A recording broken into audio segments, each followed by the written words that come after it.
Hello student, मैं shine Luthra. आज मैं आपको इस वीडियो में क्लास 5th की हिंदी की मैथ हम स्टार्ट करने जा रहे हैं। ये हिंदी मीडियम की मैथ है जिसका पहला अध्याय है मछली उछली। इससे पहले हमने इस पूरी बुक को इंग्लिश मीडियम में अपलोड किया था MOS classes 5th 6th channel के अंदर। वहाँ पे आपको इंग्लिश मीडियम में इसका सारा मिल जाएगा। इंग्लिश, मैथ, EVS, हिंदी, वहाँ पे सब हमने अपलोड कर रखी है MOS क्लासेस 5th 6th में। आज हम इस चैनल में इसको हिंदी में स्टार्ट करने जा रहे हैं इस बुक को, और हम इस पूरी बुक को जो है इस चैनल में अपलोड करेंगे। तो उसका पहला अध्याय आज हम कर लेते हैं। गहरे समुद्र में देखो प्यारी सी रंगीन मछलियां तैरती शांति से। छोटी सी एक कविता यहाँ पे 3 पंक्तियों की लिखी हुई है। इस कविता को हायू कहते हैं। प्रकृति के बारे में इस तरह की कविताएं जापान में लोगों को बहुत पसंद है। एक और हायू पढ़े। एक और हायू नीचे लिखी हुई है। तालाब शांत स्थिर, मछली उछली और लौटी, तालाब लहरों से हिल गया। तो ये एक और छोटी सी कविता हो गई। क्या तुम्हें कोई मछली रानी संबंधित कविताएं याद हैं? जैसे कि ये कविता है, मछली जल की रानी है, जीवन उसका पानी है, हाथ लगाओगे तो डर जाएगी, बाहर निकालोगे तो मर जाएगी। ये कविता हम यहाँ पे लिख सकते हैं। यहाँ बच्चों के बनाए गए मछलियों के कुछ चित्र दिए हुए हैं। यहाँ पे कुछ चित्र दिए हुए हैं। क्या तुम मछली के बारे में सोचते हो जब तुम मछली के बारे में सोचते हो तब मछली की कौन सी आकृति तुम्हारे दिमाग में आती है? मछली का चित्र बनाने के लिए वर्ग और त्रिभुज का प्रयोग करें। जब हम मछली के बारे में सोचते तो इस तरह की आकृति हमारे दिमाग में आती है कि मछली जो है इस तरीके की होती है। ठीक है, यही हमारे दिमाग में आती है। अब हमें मछली बनानी है तो उसमें हमें त्रिभुज का और किसका, वर्ग का यूज करना है। तो हम इसको बना सकते हैं। एक वर्ग बना लो पहले इस तरीके से। ये हो गया वर्ग। अब इसके पीछे एक हम त्रिभुज अगर बना देते हैं इस तरीके से, तो ये भी एक यहाँ पे क्या बन गई? ये मछली बन गई। ठीक है, त्रिभुज और वर्ग का यूज करके हमने एक मछली बना दी। और जब हम मछली के बारे में सोचते हैं तो इस तरीके की जो आकृति है वो हमारे दिमाग में मछली की आती है, या आपके दिमाग में कुछ और आती है तो आप वो भी बना सकते हैं। ठीक है।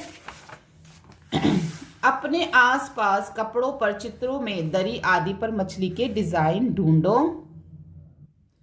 मीन का अर्थ है मछली और मीनाक्षी का अर्थ हुआ वह लड़की जिसकी आंखें मछली जैसी है। मीन का क्या अर्थ है? मछली।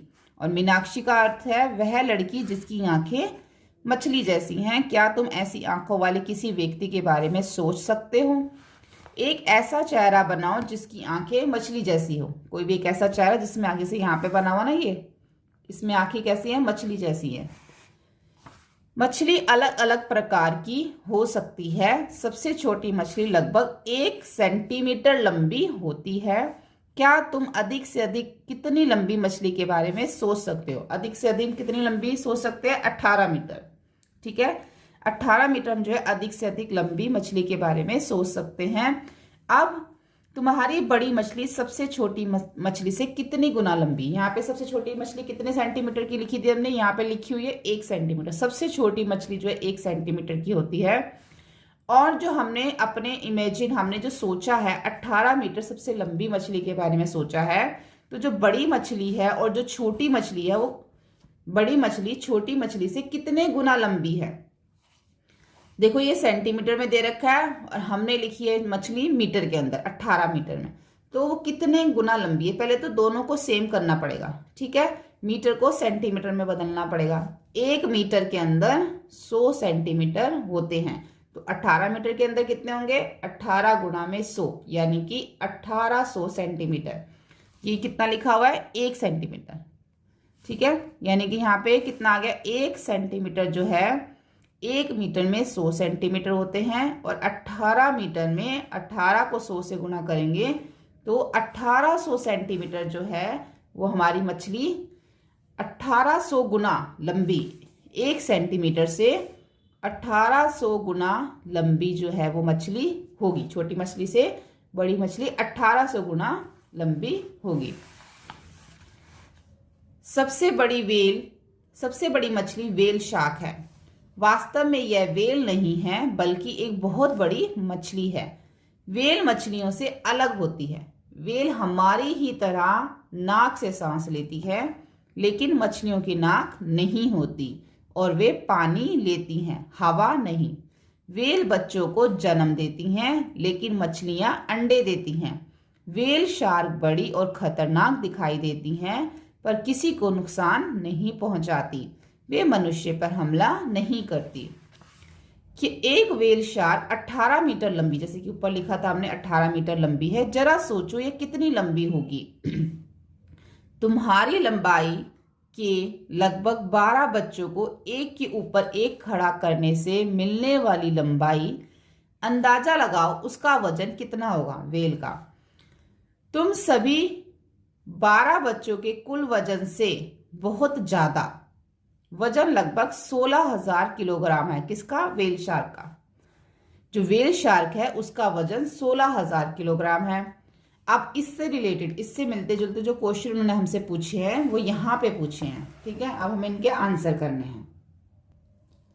तुम्हारा वजन कितना किलोग्राम है? जितना भी आपका वजन है, बच्चे का वजन है, बच्चे के वजन के अकॉर्डिंग बताना है कि तुम्हारा वजन कितने किलोग्राम है। 25 किलोग्राम हो गया, ठीक है। क्योंकि यहाँ पे क्या बात हो रही थी, अगर 12 बच्चों को एक के ऊपर एक खड़ा कर दिया जाए तो जो भी वजन आप यहाँ पे लिखेंगे ना बच्चे के हिसाब से, उसी के हिसाब से आगे के ये 2 क्वेश्चन होंगे, ठीक है।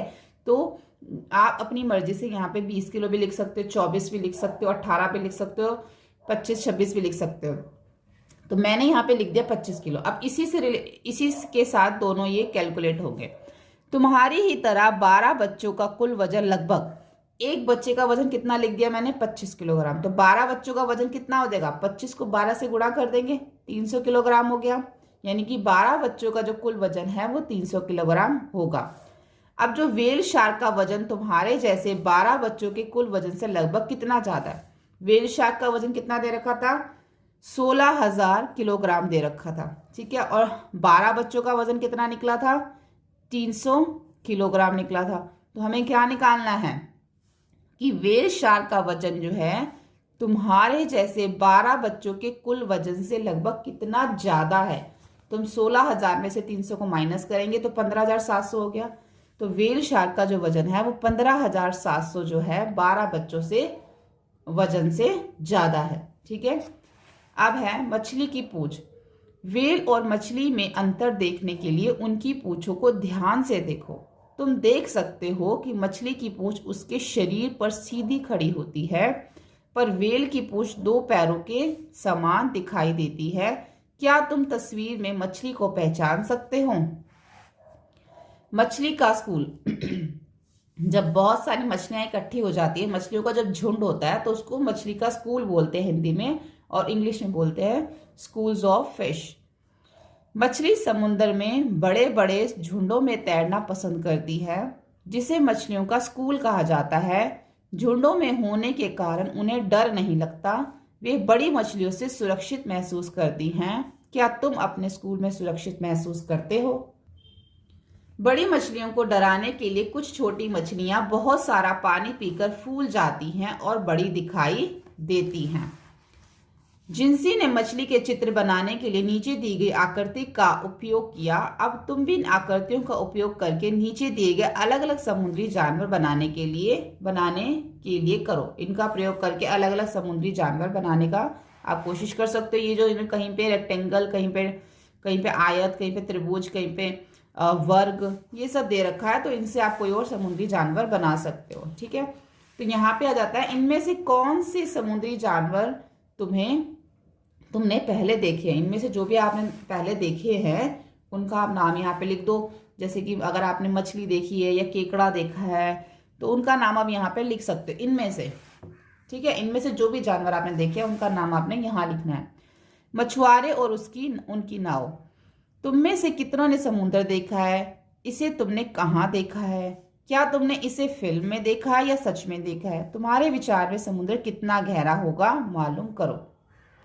आप तुम में से कितनों ने समुद्र देखा है? ये तो आप ही बताओगे कितनों ने समुद्र देखा है। इसे तुमने कहाँ पे देखा है? आपने इसको, समुद्र को जहां पे भी आपने देखा है वहां पे उस जगह का नाम लिख सकते हो। क्या तुमने इसे फिल्म में देखा है? अगर फिल्म में देखा तो हाँ लिख दो, नहीं देखा तो नहीं।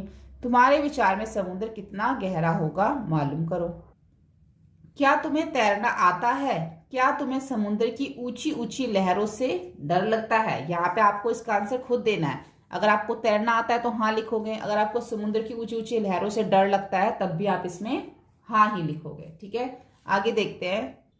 अपनी आंखें बंद करके सोचो कि समुद्र में ऊंची ऊंची लहरें उठ रही हैं। तुम्हारे विचार में लहरें कितनी ऊपर उठ सकती हैं? तो 30 से 40 मीटर तक हमारे विचार में ये लहरें, हम ऐसे लिखेंगे, हमारे विचार में ये लहरें 30 से 40 मीटर तक ऊंची उठ सकती हैं। कल्पना करो कि मछुआरे अपनी नाव में बैठे हैं और लहरों के साथ उनकी नाव ऊपर नीचे हो रही है। मछुआरे अंधेरे में ही अपनी यात्रा शुरू कर देते हैं। कुछ मछुआरे अपनी लकड़ी के फट्टों से बनी साधारण सी दिखने वाली नाव में जाते हैं। अगर समुद्र उफान पर हो और तेज हवा के साथ साथ ऊंची लहरें भी उठ रही हों, तब इन मछुआरों को बहुत मुश्किलों का सामना करना पड़ता है। लकड़ी के फट्टों से बनी नाव बहुत दूर तक नहीं जा पाती। यदि हवा साथ दे तो ऐसी नाव लगभग 1 घंटे में 4 किलोमीटर तक ही चल सकती है। 1 घंटे में 4 किलोमीटर तक चली जाती है। ठीक है, तो 10 किलोमीटर तक जाने में इन्हें कितना समय लगेगा? अंदाजा लगाओ तुम तेज चलकर 1 घंटे में कितनी दूर जा सकते हो। अब यहाँ पे क्वेश्चन बन जाता है। देखो क्या क्वेश्चन बना है कि जो वो नाव है वो 1 घंटे में 4 किलोमीटर तक की दूरी तय करती है। तो 10 किलोमीटर की दूरी वो कितने घंटों में तय करेगी, कितना समय उसे लगेगा। अब हमने ये प्रश्न का जो है, इसको जो है हमने समझना है अच्छे से। ठीक है, यहाँ पे देखो 4 किलोमीटर में समय लगा 1 घंटा। ठीक है, 1 आवर।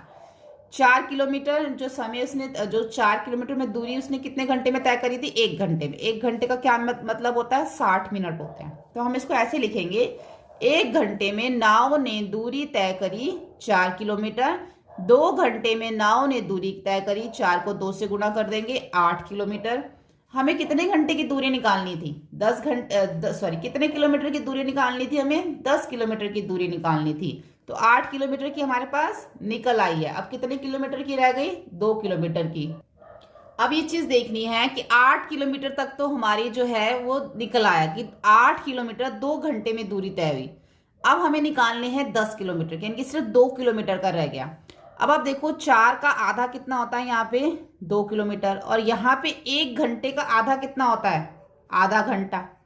ठीक है, तो हम क्या करेंगे, 1 घंटे में तो 4 किलोमीटर दूरी तय करी, 2 घंटे में 4 गुणा 2 8 किलोमीटर दूरी तय करी। तो आधे घंटे में 4/2, 2 एकम 2, 2 दूनी 4, 2 किलोमीटर दूरी तय करी, यानी कि हमारी 2 किलोमीटर में निकल आई। अब हमारी 8 किलोमीटर और 2 किलोमीटर, इन दोनों को हम प्लस कर देंगे।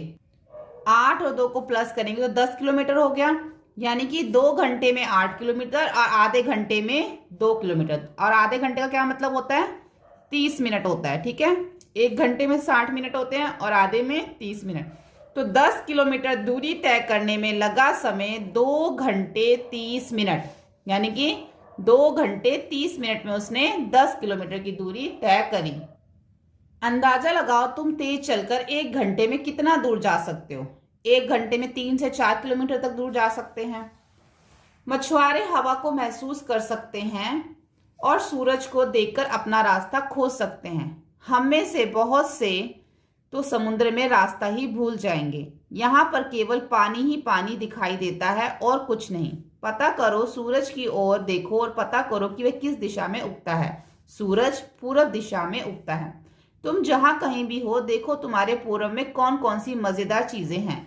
आप लिख सकते हो कि पूर्व में हमारे सूर्य उगता दिख रहा है, या कोई भी चीज आपके जो आपकी पूर्व दिशा की तरफ है वो आप उसको लिख सकते हो। घर लिख सकते हो, पेड़ लिख सकते हो। ऐसे ही जो आपके पश्चिम दिशा में दिखने वाली चीजें हैं, 2 चीजों के नाम लिखने हैं, तो आप झोपड़ी और पेड़ लिख दो। ऐसी जो पूर्व में दिख रहा है आपको, वो आप 2-4 चीजें जो हैं उनके नाम लिख दो। वहां कितनी मछलियां? समुंदर के अंदर मछुआरे उस जगह को ढूंढते हैं जहां उन्हें ज्यादा मछलियां मिल सकें। वहां वे अपना जाल फैलाते हैं। उन्हें मछलियों को जाल में आने के लिए कई घंटों तक इंतजार करना पड़ता है। अलग अलग तरह की नाव को देखो।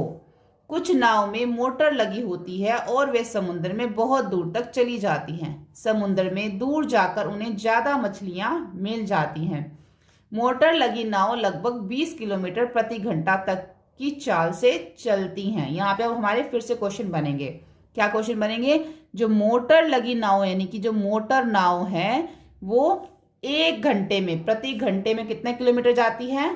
20 किलोमीटर चली जाती है। तो मोटर बोट 3.5 घंटे में कितनी दूरी तय करेगी और 85 किलोमीटर जाने में उसे कितना समय लगेगा? यहाँ पे हमें क्या निकालनी है? दूरी निकालनी है कि मोटर बोट 3.5 घंटे में कितने दूर जा सकती है, और यहाँ पे हमें समय निकालना है। एक में दूरी और एक में हमें समय निकालना है। ठीक है, तो इसका हम करेंगे कि 1 घंटे में कितने किलोमीटर जाती है? वो 20 किलोमीटर जाती है। इसी को ध्यान में रख के हमने इसको करना है। 1 घंटे में मोटर बोट ने तय की गई दूरी है 20 किलोमीटर। तो 3 घंटे में हम कितनी तय करेंगे? क्योंकि हमें 3.5 घंटे की निकालनी है, तो 20 को 3 से गुणा कर देंगे, 60 किलोमीटर। ठीक है, और आधा घंटा, क्योंकि हमें 3.5 घंटे की दूरी निकालनी है। 3.5 का मतलब क्या होता है? 3 घंटे 30 मिनट। ठीक है, यानी कि 3 और आधा 3.5, तो 3 घंटे के हमने 60 किलोमीटर निकाल ली, और आधे घंटा यानी कि 30 मिनट का मतलब है 20 बटा में हम क्या करेंगे? 2, यानी कि 1 घंटे को, 1 घंटे में जितनी उसने दूरी तय करी थी उसको हम 2 से भाग करेंगे। जैसे अभी हमने पहले प्रश्न में किया था ना, यहाँ पे भी हमने क्या किया था कि जितनी उसने 1 घंटे में दूरी तय करी थी उसको हमने 2 से भाग कर दिया था। ऐसे ही यहाँ पर भी जितनी उसने 1 घंटे में दूरी तय करी है उसको भी हम 2 से भाग कर देंगे। तो आधे घंटे में उसने 10 किलोमीटर दूरी तय करी। एक घंटे में 20 किलोमीटर, 3 घंटे में 60 किलोमीटर और आधे घंटे में 10 किलोमीटर। तो 3.5 घंटे में कितने किलोमीटर हो गई? 60 और 10 मिला के 70 किलोमीटर जो है उसने 3.5 घंटे में दूरी तय करी। 3.5 घंटे में 70 किलोमीटर दूरी तय की गई मोटर बोट ने। ठीक है, उसके बाद था कि 85 किलोमीटर जाने में उन्हें कितना समय लगेगा। पहले में हमें दूरी निकालनी थी, दूसरे में हमें समय निकालना था। अब हम निकालेंगे 85 किलोमीटर जाने में उन्हें कितना समय लगेगा। 20 किलोमीटर में समय कितना लगा? 1 घंटा। 20 किलोमीटर में 1 घंटा। 1 किलोमीटर अगर उसे जाना होगा तो कितना समय लगेगा? 1 बटा में 20 घंटा। ऐसे ही 80 किलोमीटर जाने में उसे कितना समय लगेगा? 80 गुणा में 1 बटा 20। अब इसको काट दो, 1 0 से 1 0 कट जाएगी, 2 एकम 2, 2 चौक 8, 4 घंटे। यानी कि अगर उसे 80 किलोमीटर वो गई 4 घंटे में गई। हमें कितने का निकालना है?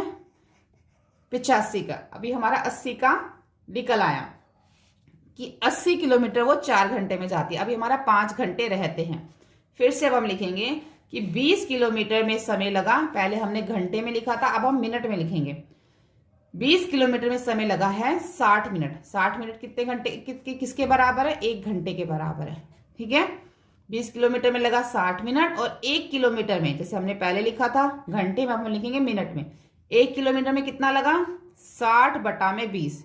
60 बटा में 20, जैसे कि पहले हमने लिखा था 1 बटा में 20। पहले घंटे में था, अब मिनट में है। 60 बटा में 20। 1 0 से 1 0 कट गई, 2 एकम 2, 2 तिया 6, यानी कि 3 मिनट लगे। 1 किलोमीटर की दूरी तय करने में कितने मिनट लगे? 3 मिनट लगे। ठीक है, पहले हम घंटे में निकाल रहे थे, वह मिनट में।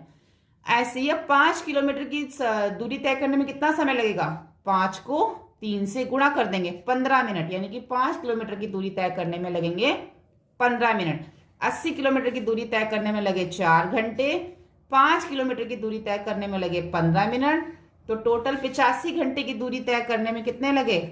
85 घंटे की दूरी तय करने में जो समय लगा वो लगा 4 घंटे और 15 मिनट। यहाँ पे पूरी लाइन लिख देना आप कि 85 घंटे की दूरी तय करने में लगा समय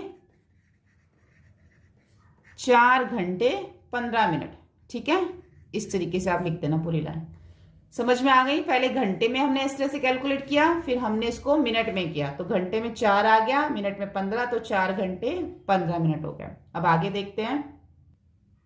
लेकिन अब मछुआरे बहुत चिंतित हैं, क्योंकि इस मछली व्यापार में कुछ बड़ी बड़ी मशीनें लगी हुई नावें आ जाती हैं। वे समुद्र में बहुत दूर तक जाकर गहरे पानी में बड़े बड़े जाल डालते हैं। इस प्रकार वे बहुत सारी मछलियां पकड़ लेते हैं और समुद्र के किनारों पर बहुत कम मछलियां रह जाती हैं। ये नावें ज्यादा दिनों तक समुद्र में रह पाती हैं। ये बड़ी बड़ी मशीनों नावें उन छोटी छोटी मछलियों को भी पकड़ लेती हैं जिन्हें अभी बड़ा होना है। मछुआरे तो हमेशा मछलियों के बच्चे को जाल से बाहर निकालकर समुद्र में जाने देते हैं। वे जाल को इस तरह तैयार करते हैं कि केवल बड़ी मछलियां ही पकड़ी जाए। यानी कि जो छोटे छोटे नाव वाले होते हैं वो बड़ी मछलियों को पकड़ते हैं, छोटी मछलियों को नहीं पकड़ते। लेकिन जो बड़ी बड़ी मशीनों से जो बड़ी बड़ी शिप होती हैं बड़ी बड़ी, उसमें क्या होती है, वो जो जाल डालते हैं उसमें छोटी मछलियां भी आ जाती है और वो छोटी मछलियों को भी पकड़ लेते हैं।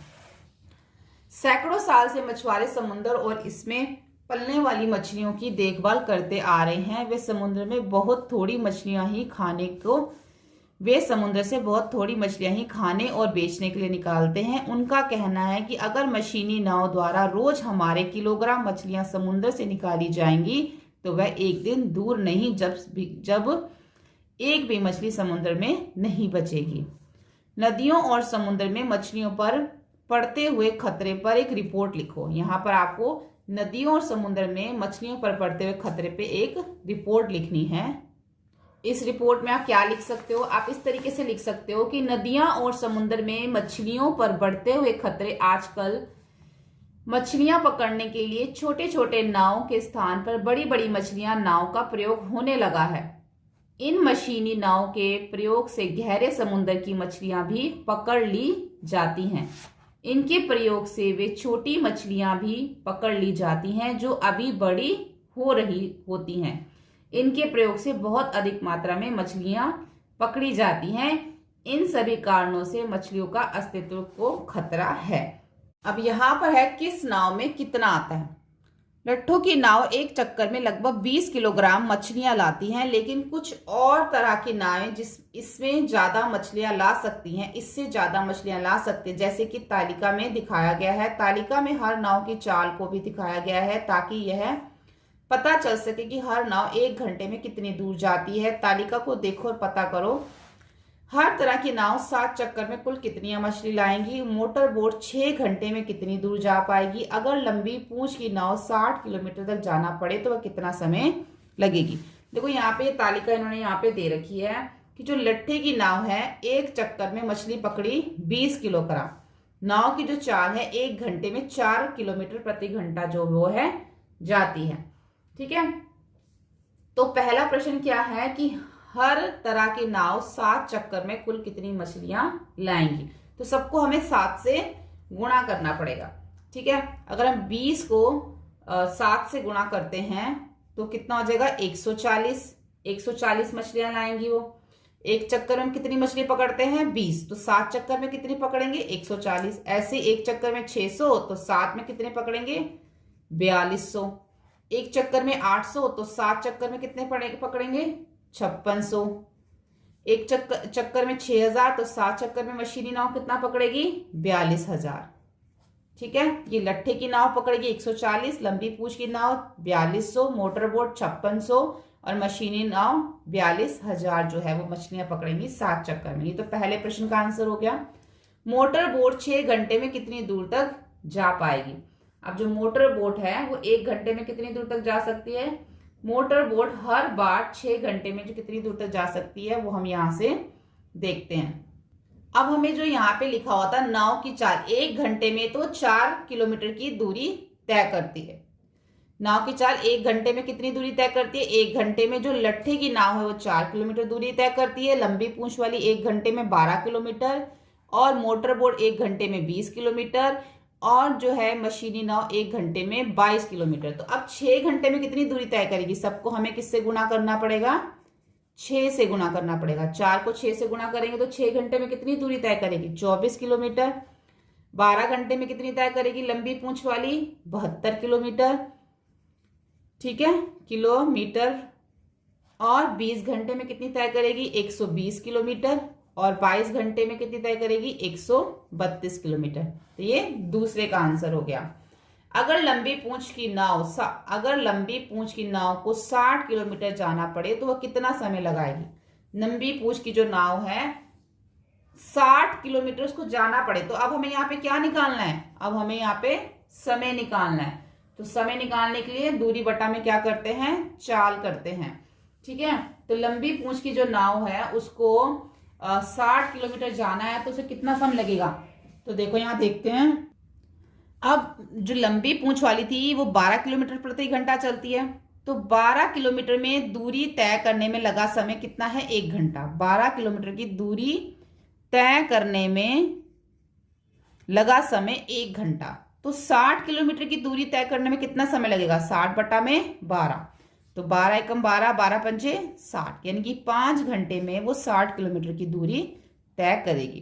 क्योंकि यहाँ पे हमें 1 घंटे की दे रखी थी प्रति किलोमीटर, कितनी थी, 12, तो 60 किलोमीटर में कितना करेगी, 60 बटा में 12, तो कितना आ जाएगा, 5 घंटे में वो 60 किलोमीटर की दूरी तय करेगी।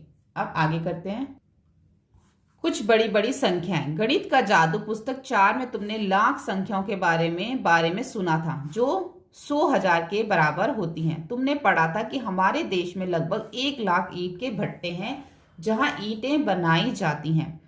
तुमने इसके अलावा लाख संख्या के बारे में क्या सुना है। 1000 की संख्या लिखो। अब 100,000 लिखो, तो क्या 1 लाख की संख्या कितने शून्य होंगे। 1 लाख की संख्या में कितने शून्य होते हैं, 1 2 3 4 5, 5 शून्य होते हैं, 1 2 3 4 5। ठीक है, तो 1 लाख की संख्या में 5 शून्य होते हैं। हमारे देश में लगभग 2 लाख नावें हैं, इनमें से आधी बिना मोटर की हैं, तो मोटर बोट की संख्या कितनी होगी। 2 का आधा कितना हो जाएगा, 1 लाख। अगर आधी मोटर वाली है तो बिना मोटर वाली भी 1 लाख होगी, यानी कि 2 का आधा 1 लाख। 1 लाख है मोटर वाली और 1 लाख है बिना मोटर वाली। मोटर बोट में से लगभग 1/4 बड़ी मशीनी नौकाएं हैं। मशीनी नौकाएं कितनी हजार हैं, कोशिश करो कि बिना लिखे पता करो। देखो उन्होंने क्या बोला था कि जो मोटर बोट है वो कितनी है, 1 लाख हमने यहाँ बताया था। अब 1 लाख का हमें 1/4 बताना है। 1 लाख का मोटर बोट में से लगभग 1/4, यानी कि मोटर बोट है 1 लाख और उसका 1/4 जो है वो बड़ी मशीनी नौकाएं हैं, तो कितनी होंगी, कितनी हजार होंगी। तो 1 लाख का 1/4 क्या होगा, 1 लाख गुणा में 1/4।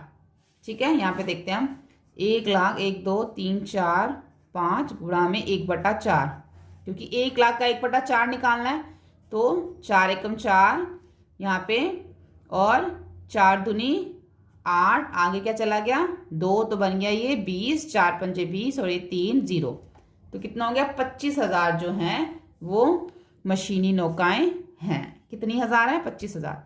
शायद तुम सोच रहे होगे कि आखिर कितने लोग हैं जिनकी जिंदगी मछलियों से जुड़ी हुई है। कुल मिलाकर लगभग 100 लाख मछुआरे हैं जो मछली पकड़ते हैं, उन्हें साफ करके बेचते हैं, जालों और नाव को बनाते और ठीक करते हैं आदि। इस बड़ी संख्या 100 लाख के लिए हमारे पास एक नाम है, 1 करोड़। तुमने करोड़ के बारे में कहाँ सुना है, ये किसके लिए उपयोग में आता है। हमने करोड़ जो है देश की जनसंख्या में सुना है। हमारे देश की जनसंख्या करोड़ों में है। 1 करोड़ लिखने की कोशिश करो और बहुत सारे शून्य में उलझ मत जाना। 1 करोड़ में कितने शून्य आते हैं, 1 2 3 4 5 6 7 शून्य जो हैं वो 1 करोड़ में आते हैं। ठीक है, अब आ जाता है मछली बाजार। क्या तुम कभी मछली बाजार गए हो। अगर हाँ तो तुम्हें पता होगा कि भीड़ और शोर से भरी जगह को मछली बाजार क्यों कहते हैं। आज मछली बाजार में बहुत चहल पहल है और कुछ मछुआरों की नावें बहुत सारी मछलियां लाई हैं। मछुआरे चिल्ला चिल्लाकर कीमत बताकर खरीदारों को अपनी ओर बुला रही हैं। मिनी क्या बोलती है, यहाँ आओ, ये लो छोटी छोटी मछलियां, सार्डिन 40 रुपए किलो। तो सार्डिन कितने रुपए किलो है, 40 रुपए किलो। अभी इनमें से प्रश्न बनेंगे। ग्रेसी, कभी इतना सस्ता नहीं मिलेगा, खरीदो स्वार्ड 60 रुपए किलो। एक होगी सार्डिन मछली, एक होगी स्वार्ड मछली, 60 रुपए किलो। फिलोरमा बोलती है छोटी झींगा मछली 150 रुपए किलो। कारुथमा बोलती है स्क्वीड 50 रुपए किलो। ठीक है, देखो फाजिला कठिनाई से ही इस बड़ी मछली को किंगफिश को उठा पा रही है। ये वाली वह कहती है यह मछली 8 किलोग्राम की होगी, मैं इसे पूरे 1200 रुपए में बेचूंगी। ठीक है, कितनी मछलियां हो गई, 1 2 3 4 5 मछली हो गई, सबके नाम अलग अलग हो गए। अब देखो क्या प्रश्न बनते हैं। फाजिला ने बड़ी मछली किंगफिश को कितने रुपए प्रति किलोग्राम में बेचा? प्रति किलोग्राम, यहाँ पे 8 किलोग्राम का रेट दे रखा है 1200 रुपये, ठीक है। और यहाँ पे हमें प्रति यानी कि 1 किलोग्राम का बताना है। 8 किलोग्राम कितना है? 1200। अब हम निकालेंगे 1 किलोग्राम का। 8 किलोग्राम किंगफिश का दाम है 1200 रुपये। 1 किलोग्राम किंगफिश का दाम होगा 1200 को 8 से हम भाग कर देंगे, 1200 बटा में 8, तो हमारा क्या निकलाएगा? 150 रुपये, ठीक है। तो उसने कितने की बेची? ये 150 की। अब यहाँ पे भाग करके देख सकते हो, जो 1 किलोग्राम है वो मछली बिकी 150 की। उसके बाद दूसरा, यहाँ का इसका आंसर हो गया 150 रुपये। दूसरा है, आज फिल्मोरा 10 किलोग्राम झींगा मछली बेच चुकी है, उसके लिए कितने पैसे मिले? यहाँ पे जो फिल्मोरा का 1 किलोग्राम का रेट दे रखा था, कहाँ पर है?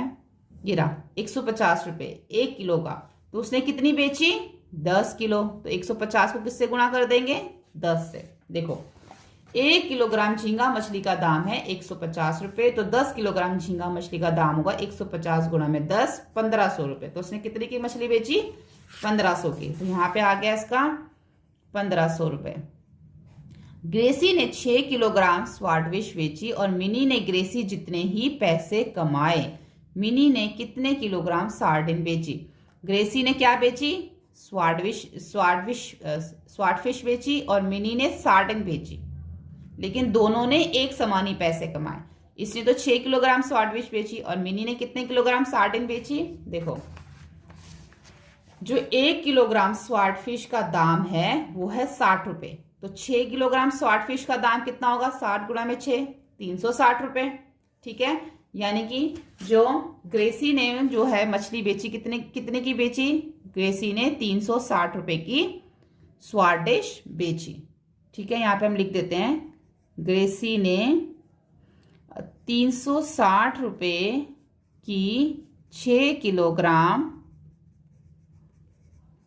स्वाडिश बेची। ये तो अभी ग्रेसी का निकला है। अब हमें मिन्नी का निकालना है, मिन्नी की कमाई, क्योंकि उन्होंने क्या बोला था? जितनी कमाई ग्रेसी की हुई उतनी ही कमाई मिन्नी की हुई, दोनों की समान हुई, एक बराबर। तो मिन्नी की कमाई भी 360 रुपये होगी। तो सार्डिन का जो दाम है, लेकिन मिन्नी ने कौन सी मछली बेची थी? सार्डिन। और सार्डिन का जो दाम है वो 40 रुपये प्रति किलोग्राम है, ठीक है। तो 300, इसलिए 360 रुपये में बेची गई सार्डिन की मात्रा 360 को भाग कर देंगे 40 से, यानी कि उसने 9 किलोग्राम जो है वो सार्डिन मछली 360 रुपये की बेची, ठीक है। 360 को हमने 40 से भाग कर दिया। एक बार हम देख लेते हैं कि सार्डिन का भाग यहाँ पे क्या लिखा हुआ है भाग। हाँ, यहाँ पे सार्डिन जो है वो 40 रुपये ही है। तो कितने का हो गया? 9 किलोग्राम उसने क्या बेची? सार्डिन 360 रुपये की, और ग्रेसी ने 6 किलोग्राम स्वाडफिश बेची 360 रुपये की, ठीक है। आगे देखते हैं। अब यहाँ पर है 4 प्रश्न। बशीर के पास 100 रुपये हैं, उसने 1/4 पैसे स्क्वीड पर खर्च किए, 100 का 1/4, ठीक है, और 3/4 पैसे उसने झींगा मछली पर खर्च किए। तो पहला प्रश्न है, उसने कितने किलोग्राम स्क्वीड खरीदी और उसने कितने किलोग्राम झींगा खरीदी, ठीक है। तो पहले हम जो है 100 का 1/4 निकालेंगे। तो 100 का 1/4 और 3/4 कितना होता है? 100 का जो 1/4 है, 100 को 4 से भाग करेंगे। 1/4 का मतलब होता है 1/4। 100 को 4 से भाग करेंगे तो 25 रुपये हो गया 100 का 1/4। और 100 का 3/4 कितना हो गया? 100 को 4 से भाग करके 3 से गुणा करेंगे। जो 100 का 1/4 निकला 25, उसको 3 से गुणा करेंगे तो 75, यानी कि 100 का जो है 3/4, 3/4 होता है ना। अगर हम इसको इस तरीके से भी करते हैं, 3/4 गुणा में 100, चाहे आप ऐसे लिखो चाहे ऐसे, तो ये भी हमारा क्या बनेगा? 4 एकम 4, और यहाँ पे 25, और 25 को 3 से गुणा करोगे तो 75, ठीक है। तो 1/4 होता है 25 और 3/4 होता है 75। अब जो है उसने स्क्वीड का दाम जो है 50 रुपये प्रति किलोग्राम है, जो कि हमें बुक में दे रखा है। तो 25 रुपये में स्क्वीड आएगी, 25 रुपये में, क्योंकि उसने 1/4 खरीदी थी ना। तो 1/4 जो था उसके पास, जो 100 रुपये था, उसके 1/4 से उसने स्क्वीड खरीदी थी, यानी कि 25 रुपये से उसने स्क्वीड खरीदी थी। तो 25 रुपये में स्क्वीड कितनी आएगी? आधा किलोग्राम, क्योंकि स्क्वीड का क्या दाम है? 50 रुपए प्रति किलोग्राम, तो 25 रुपए में कितनी आएगी? 50 का आधी आएगी ना। तो 50 का आधा कितना है? 25। तो प्रति किलोग्राम का, 1 किलोग्राम का आधा कितना होगा? आधा किलोग्राम। तो 25 किलोग्राम में स्वीट आएगी आधा किलो, क्योंकि 50 का जो आधा है वो 25 है। 50 का आधा 25 और प्रति किलोग्राम 1 किलोग्राम का आधा आधा किलोग्राम, तो 25 रुपए में आधा किलोग्राम आएगी। उसके बाद उसने झींगा मछली खरीदी थी 3/4।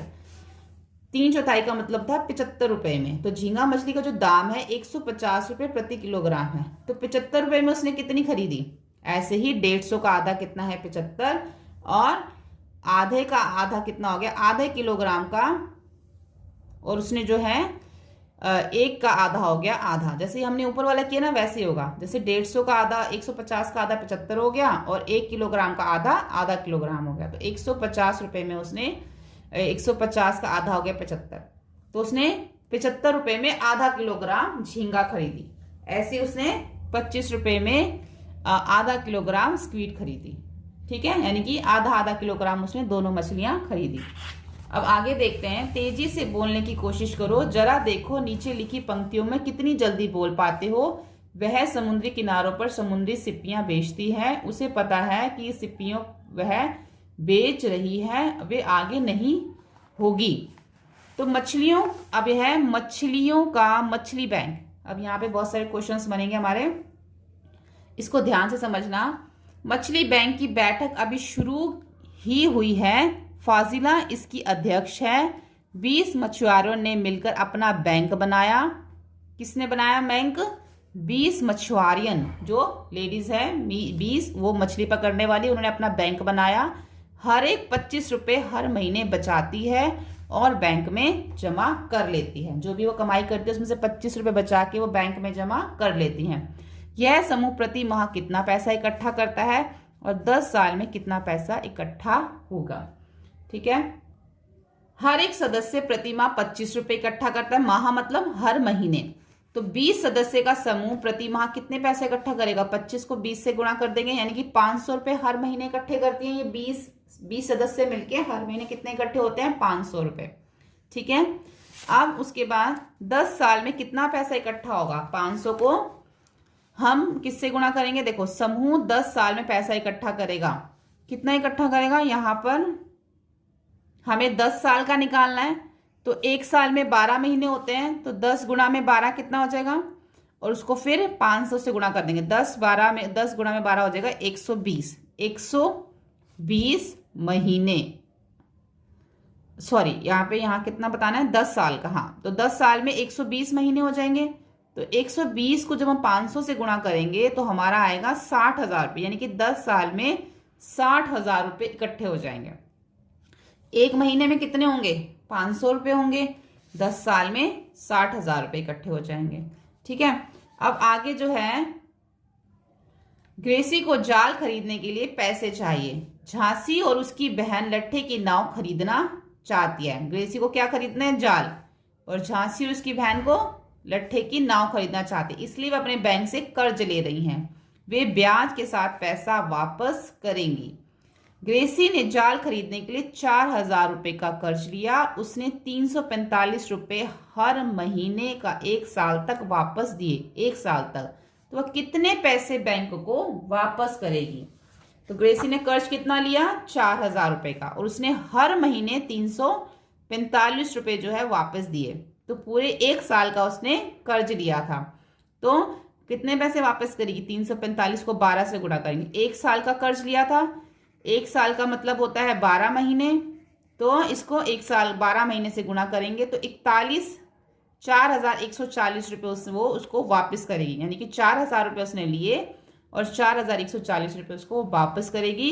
ग्रेसी बैंक को 4,140 रुपये वापस करेगी। ठीक है, अब आगे देखते हैं। झांसी और उसकी बहन ने 21,000 रुपये का कर्ज लट्ठे की नाव को खरीदने के लिए लिया। उन्होंने 1 साल में कुल मिलाकर 23,520 रुपये वापस किए। उन्होंने हर महीने कितने पैसे वापस किए? जैसे पहले तो उन्होंने हमें यहाँ बता रखा था कि उसने हर महीने इतने पैसे दिए, उसने पूरे साल में कितने पैसे वापस किए। अब यहाँ पे उन्होंने पूरा इकट्ठा पूरा साल का तो बता दिया। अब हमें इसमें महीने का जो है वो निकालना है कि उसने हर महीने जो है वो कितने पैसे वापस किए। ठीक है, तो झांसी और उसकी बहन ने एक साल में अर्थात 12 महीने, एक साल मतलब 12 महीने में बैंक से जो रुपए लिए, जो रुपए वापस किए उनको 23,520 रुपए उसने बैंक को वापस किए। तो हर महीने जो वापस किए पैसे 23,520 को 12 से हम जो है वो भाग कर देंगे तो हमारा आएगा 1960 रुपए जो है वो उसने हर महीने पैसे बैंक को वापस किए। यहाँ पे हमारा हर महीने का निकला है। ठीक है, उसके बाद पहले महिलाएं मछलियां पकड़ने नहीं जाती थी, लेकिन अब झांसी और अन्य महिलाएं दिन में नाव पर जाती हैं। चीजें बदल रही हैं, उनका बैंक उनकी मदद कर रहा है। उन्हें मछलियों की भारी टोकरी साथ ले जाने के लिए एक खास बस भी मिल गई है। क्यों ना हम मछलियां सुखाने का नया कारखाना लगाएं। मछली बैंक की मछुआरी मछली सुखाने का नया कारखाना शुरू करना चाहती है। पंचायत ने कारखाना लगाने के लिए उन्हें कुछ जमीन दे दी। पिछले कुछ सालों में उन्होंने 74,000 रुपए बचाए। उन्होंने पता लगाया कि कारखाना लगाने के लिए कितने पैसों की जरूरत है। फाजिला ने उन चीजों की सूची बनाई जिनको खरीदना होगा। तालिका में हर चीज की कीमत और संख्याएं लिखी गई हैं। कुछ खर्चा पता करो। देखो यहाँ पे सब कुछ लिखा है कि जो उनको फैक्ट्री लगानी है सूखी मछलियों के लिए उनको क्या क्या सामान चाहिए। यहाँ पे उनको ताजे पानी की खुदाई के लिए उनको जो पैसे लगे, मछली सुखाने के लिए बांस और अलमारियां, सीमेंट की टंकी, ट्रैक और चाकू, बाल्टी, ये सब सामान चाहिए। और जो हर एक की कीमत यहाँ पे लिखी हुई है। और जो ताजे पानी की खुदाई उनको उसकी वो एक संख्या है। ऐसी मछली सुखाने के लिए जो उनको 20 संख्याओं की जरूरत है। बांस और अलमारियां 20 चाहिए। ऐसे सीमेंट की टंकियां उनको 4 चाहिए। ट्रे और चाकू उनको 20 चाहिए और बाल्टियां भी उनको 20 चाहिए। तो कुल कीमत कितनी हो जाएगी? 3 को अगर 1 से गुणा करेंगे 3,000, 20 को 2 से गुणा करेंगे यानी कि उनको ये जो बांस और अलमारियां हैं 20 चाहिए। इसका मतलब इसमें कितना खर्चा आ जाएगा? 40,000। सीमेंट की टंकी में 4,000 का खर्चा आ जाएगा क्योंकि उनको 4 टंकियां चाहिए। ऐसे ट्रे और चाकू उनको 20 चाहिए तो 6,000 का खर्चा आ जाएगा। बाल्टी उनको 20 चाहिए तो 1500 का खर्चा आ जाएगा। तो टोटल मिला के उनका जो खर्चा आ जाएगा 54,500 का जो उनका टोटल खर्चा आ जाएगा फैक्ट्री को, कारखाने को स्टार्ट करने में। ठीक है, जब मछली सूख जाती है तो उसका वजन 1/3 रह जाता है। ठीक है, जब मछली सूख जाती है तो उसका वजन 1/3 रह जाता है। उन्होंने एक महीने में 6,000 किलो ताजा मछली सुखाने का विचार किया। कितनी? एक महीने में 6,000। ठीक है, तो उन्होंने हर महीने कितनी सूखी मछलियां मिलेंगी। यहाँ पे एक चीज को ध्यान दो कि यहाँ पे जब वो मछलियों को सुखाती हैं तो उसका जो वजन है 1/3 रह जाता है। अब वो 6,000 किलो मछली है तो 6,000 किलो का 1/3 ही रह जाएगा ना सूखने के बाद। तो 6,000 का 1/3 कितना हो जाएगा? यहाँ पे हम भाग करेगा 6,000 को 3 से, या फिर ऐसे भी लिख सकते हो 6,000 गुणा 1/3, ऐसे भी लिख सकते हो। यहाँ पे भी इसका मतलब ऐसे ऊपर नीचे भाग ही होता है। अगर हम यहाँ पे इसको भाग करें तो ये 3 दूनी 6 तो 2,000, यानी कि अगर 6,000 किलो ताजा मछली को सुखाने के लिए अब रखो तो वो 2,000 किलो रह जाएंगी मछलियां। ठीक है, 6,000 की 2,000 किलो बन जाएंगी सूखने के बाद। ऐसे ही आगे देखो, सेम इससे मिलता जुलता क्वेश्चन है। जो फिलोरमा है सबसे पहले 6 किलोग्राम ताजा मछली के लिए गणना करती है। यहाँ पे 6,000 था, यहाँ पे 6 है। हमने ताजा मछली खरीदी 15 रुपए प्रति किलोग्राम। हमने सूखी मछली बेची 70 रुपए प्रति किलोग्राम। ठीक है, 6 किलोग्राम ताजा मछली सुखाकर हमें कितने किलोग्राम मिलती है? 2 किलोग्राम। जैसे यहाँ पे 6,000 किलोग्राम की 2,000 बन जाती है क्योंकि 1/3 हो जाती है। ऐसे यहाँ पे 6 किलोग्राम का भी 1/ अगर हम 3 करें तो 3 एकम 3, 3 दूनी 6 तो 2 किलोग्राम बन जाती है। ठीक है, हम 6 किलोग्राम ताजा मछली के लिए देते हैं 6 गुणा में 15, 90 रुपए देते हैं क्योंकि कितने रुपए प्रति किलोग्राम है? 15 रुपए। 6 गुणा में 15, 90। हम 2 किलोग्राम सूखी मछली बेचेंगे और पाएंगे 2 गुणा में 70।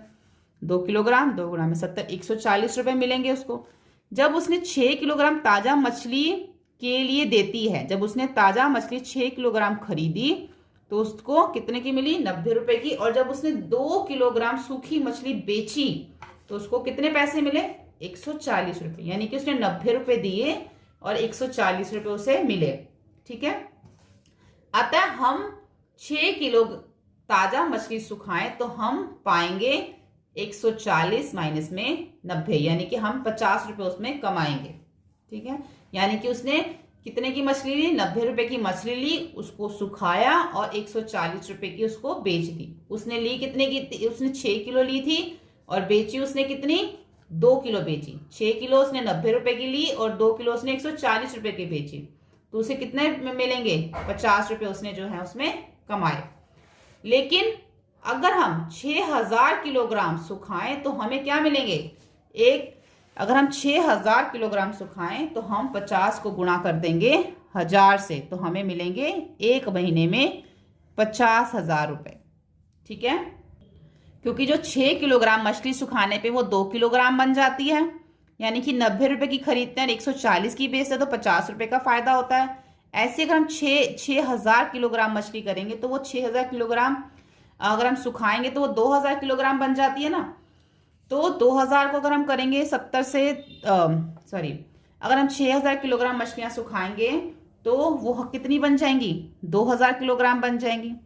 ठीक है, और यहाँ पे हमें 2 किलोग्राम का रेट दे रखा है कि 2 किलोग्राम पे 50 रुपए मिलते हैं, तो 1000 किलोग्राम पे कितने मिलेंगे, क्योंकि जब 6 किलो ताजा मछली सुखाई तो कितनी बन गई, 2 किलो बन गई।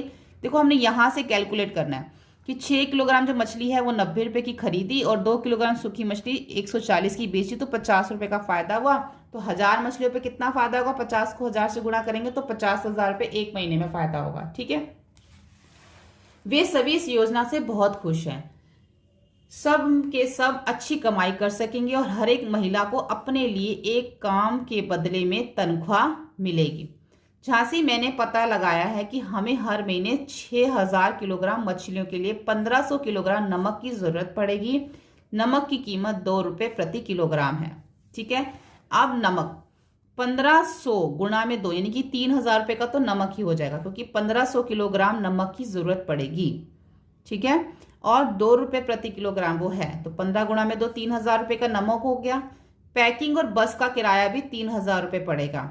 इस तरह मछलियों को सुखाने और बेचने का जो मासिक खर्च आएगा वो आएगा 6000 रुपए।